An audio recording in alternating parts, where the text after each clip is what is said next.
Radhe Radhe students, कैसे हैं आप सब लोग। आशा है आप सब लोग बहुत ही अच्छे होंगे, मस्त होंगे और स्वस्थ होंगे। जैसा कि हमने अपने पहली क्लास में सीखा था कि घटाना किस प्रकार से किया जाता है, ठीक है। आज हम सीखेंगे घटाना के दूसरे प्रकार को, सब्ट्रैक्शन के दूसरे मेथड को, जिसमें हम सीखेंगे यदि किसी संख्याओं के बीच में जीरो आ जाए या लास्ट में जीरो आ जाए या फिर केवल एक हमें ऐसी संख्या दे दी गई है और बाकी के बाद में हमें सिर्फ जीरो ही जीरो लिखे हुए हैं, तो हम घटाना किस प्रकार कर सकेंगे, उनमें हासिल हम किस प्रकार देंगे और अपने सवाल को हम आसान और सरल कैसे कर सकेंगे। तो आज की जो क्लास है वो है आपकी सब्ट्रैक्शन के ऊपर, जिसमें मैं आपको बताऊंगी कि यदि किसी डिजिट्स के पीछे शून्य लिखा हुआ है, यदि बीच में शून्य लिखा है, आगे लिखा हुआ है, या फिर एक केवल हमें ऐसी संख्या दे दी गई है और बाद में हमें शून्य ही रिपीट कर दिए गए हैं, तो हम अपने सवाल को आसान कैसे बना सकते हैं और उसको हम सरल कैसे कर सकते हैं। तो चलिए ज़्यादा समय न लेते हुए शुरू करते हैं आज की क्लास। तो ये है आज का हमारा टॉपिक सब्ट्रैक्शन। मैंने इसमें कुछ क्वेश्चन नोट कर रखे हैं। तो जैसे हमें पहला सब्ट्रैक्शन दे दिया गया, जिसमें हमें एक तो मिडिल में शून्य लिखा हुआ दिख रहा है और एक सबसे लास्ट में। और कुछ सवालों में देखिए यहाँ पे तो केवल एक हमें ऐसी संख्या दे दी गई है, बाकी के हमें शून्य दिए गए हैं। तो हम इनको किस प्रकार से सॉल्व कर सकेंगे। कभी कभी क्या होता है कि कुछ लोगों को यदि किसी संख्या के बीच में शून्य दे दिया जाता है तो उन्हें घटाना करने में थोड़ी मुश्किलों का सामना करना पड़ता है। तो आज उसी मुश्किल का समाधान करने के लिए आज की क्लास लेकर आई हूँ, जिससे आपको आसान तरीके से समझ में आएगा। आसान भाषा में मैं आपको समझाऊंगी कि सब्ट्रैक्शन किस प्रकार किया जाता है और किस प्रकार से किसी संख्या को हमें हासिल देनी है तो कैसे दी जाती है। चलिए शुरू करते हैं। पहला सवाल है हमारा 520850। अब पीछे लिखा हुआ है भाई जीरो। सब्ट्रैक्शन हो चाहे ऐड हो चाहे मल्टीप्लाई हो, सबसे पहले हम शुरुआत जो करते हैं वो अपने यूनिट डिजिट से करते हैं, मतलब पीछे वाली संख्याओं से हम अपने सवाल की शुरुआत करते हैं। यदि हम पहले ही से शुरुआत कर देंगे तो हमारा सवाल गलत हो जाएगा। तो सबसे लास्ट में लिखा हुआ है जीरो। अब जीरो में से 3 कैसे सब्ट्रैक्ट होगा। तो जब जीरो में से 3 भाई नहीं जा सकता तो हम क्या करेंगे, इस 5 से इस जीरो को कैरी दे देंगे। इस 5 से इस जीरो को कैरी दे देंगे तो यहाँ पे क्या हो जाएगा, यहाँ पे हो जाएगा हमारा 10। क्या हो जाएगा 10, क्योंकि 5 से एक इसको हमने कैरी दी है तो यहाँ पे हो गया हमारा 10। अब 10 में से 3 जाएगा, कितना बचेगा, 10 में से 3 जाएगा 7 आएगा। 10 में से 3 गया 7। अब यहाँ पे हमने 5 में से इसको एक कैरी दे दी थी तो इसके पास क्या बचा, इसके पास बचा हमारा 4। क्या बचा हमारा 4। अब 4 में से तो 8 भाई सब्ट्रैक्ट होने वाला नहीं। अब क्या करेंगे, क्योंकि 4 हमारा छोटा है और 8 बड़ा है तो 4 में से 8 सब्ट्रैक्ट नहीं होगा। तो हम क्या करेंगे कि इस 8 में से इसको एक कैरी दे देंगे। इस 8 में से इस संख्या को हमने एक कैरी दे दिया तो क्या हो गया हमारा 14। अब 14 में से 8 सब्ट्रैक्ट करेंगे तो क्या आएगा, 14 में से 8 सब्ट्रैक्ट किया तो आएगा हमारा 6। क्या आएगा 6। अब यहाँ पे हमारा बचा 7। क्या बचा, क्योंकि 8 में से एक कैरी हमने इसको दे दी थी तो अब इसके पास क्या बचा 7। अब 7 में से 7 गया 0। अब 7 में से 7 चला गया तो क्या आया हमारा 0। अब नेक्स्ट डिजिट लिखा हुआ है भाई 0। अब 0 में से 2 कैसे सब्ट्रैक्ट करेंगे, तो 0 में से 2 सब्ट्रैक्ट तो होने वाला नहीं।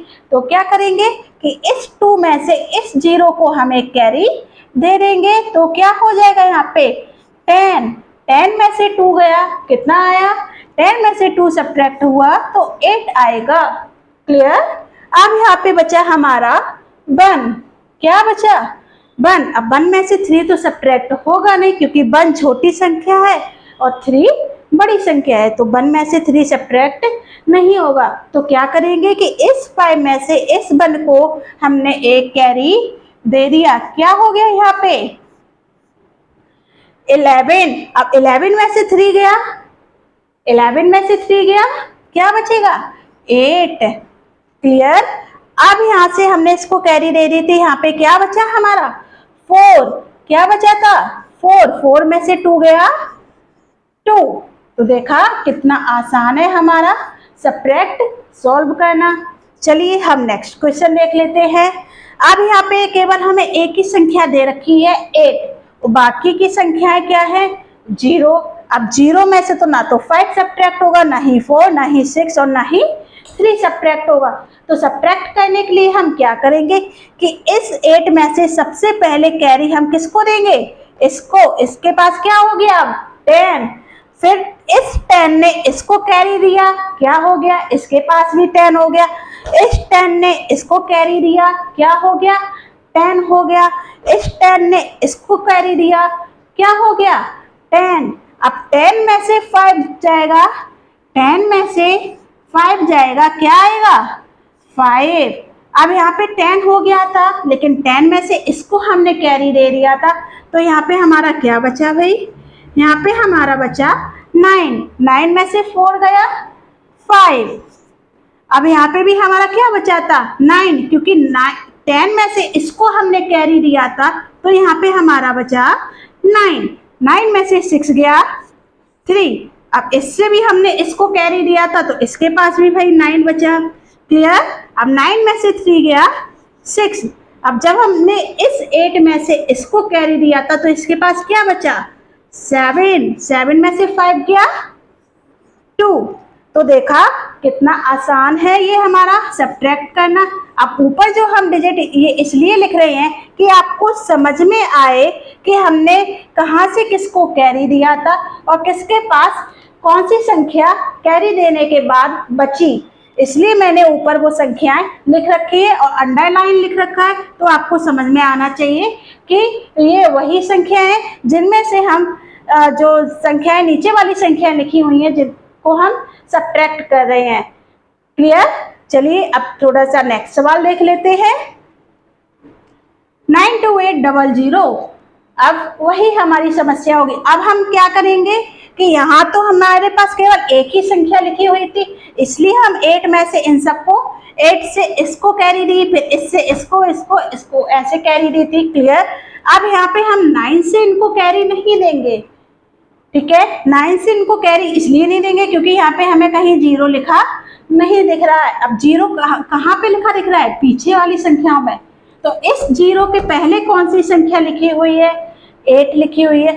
तो इस 8 में से इस 0 को हमने कैरी दिया, तो इसके पास क्या हो गया 10। जब इस 8 में से इस 0 को हमने कैरी दिया, तो क्या आया हमारा 10। अब 10 में से इसको हमने कैरी दे दिया, तो एक कैरी दे दिया, तो इसके पास भी भाई 10 हो गया। अब 10 में से 5 गया 5। अब चूंकि हमने यहाँ से इसको कैरी दिया था, तो इसके पास बचा हमारा 9, क्लियर। अब 9 में से 6 सब्ट्रैक्ट किया तो क्या आया, 9 में से 6 सब्ट्रैक्ट किया 3। अब इस 8 में से हमने इसको कैरी दिया था, तो यहाँ पे क्या बचा था हमारा 7। अब 7 में से 3 गया 4। अब 2 में से 5 तो सब्ट्रैक्ट होने वाला नहीं, क्योंकि 2 जो है हमारी छोटी संख्या है और 5 बड़ी संख्या है। तो हम क्या करेंगे कि इस 9 में से इस 2 को कैरी दे दिया, तो एक क्या हो गया 12। अब 12 में से 5 सब्ट्रैक्ट करेंगे, क्या आएगा 12 में से 5 सब्ट्रैक्ट करेंगे 7। यहाँ पे क्या बचा हमारा 8, क्योंकि इस 9 से हमने इसको कैरी दिया था, तो यहाँ पे हमारा बचा 8। 8 में से 3 गया 5। तो देखिए हमारा सब्ट्रैक्ट करना कितना इजी है और कितना सरल है। आशा है आपको ये सब्ट्रैक्ट समझ में जरूर आए होंगे। चलिए लास्ट वाला सब्ट्रैक्ट और देख लेते हैं कि वो किस प्रकार से होगा, ठीक है। यहाँ पे हमारी जो पहली संख्या पहला यूनिट डिजिट है 0 और इसके नीचे भी 0 है, तो 0 में से 0 जाएगा, क्या आएगा 0। 2 में से बन गया 1। अब यहाँ पे भी 0 लिखा हुआ है, 0 में से 6 तो सब्ट्रैक्ट नहीं होगा, क्या करेंगे इस 8 में से इस 0 को कैरी देंगे, तो क्या हो जाएगा हमारा 10। 10 में से 6 गया 4।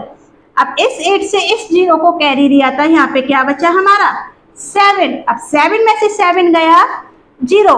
अब इस 0 में से ये 8 तो सब्ट्रैक्ट नहीं होगा तो क्या करेंगे, इस 4 में से इस 0 को कैरी देंगे तो हो जाएगा हमारा 10। 10 में से 8 गया 2, यहाँ पे क्या बचा 3, 3 में से 2 गया 1। तो देखा कितना आसान है हमारा, यदि किसी भी संख्याओं के बीच में या लास्ट में या शुरू में हमें 0 दे दिया जाए तो हम सब्ट्रैक्ट किस प्रकार से कर सकते हैं, उनको हम सॉल्व किस तरीके से कर सकते हैं और आसान हम कैसे बना सकते हैं। तो आज की क्लास में हमने वही सीखा है कि इनको हम किस प्रकार से सॉल्व करेंगे और उनको आसान कैसे बनाएंगे। आशा है कि आज की आपको क्लास हमारी जरूर पसंद आई होगी। यदि आपको आज की क्लास पसंद आई है और आपको इससे कुछ ना कुछ सीखने को जरूर मिला है तो कमेंट सेक्शन में कमेंट करके मुझे जरूर बताइएगा। यदि आपको मेरा टीचिंग मेथड पसंद आया है तो लाइक करना मत भूलिएगा। यदि आप मेरे चैनल में नए हैं तो सब्सक्राइब करना भी मत भूलिएगा। धन्यवाद। राधे राधे।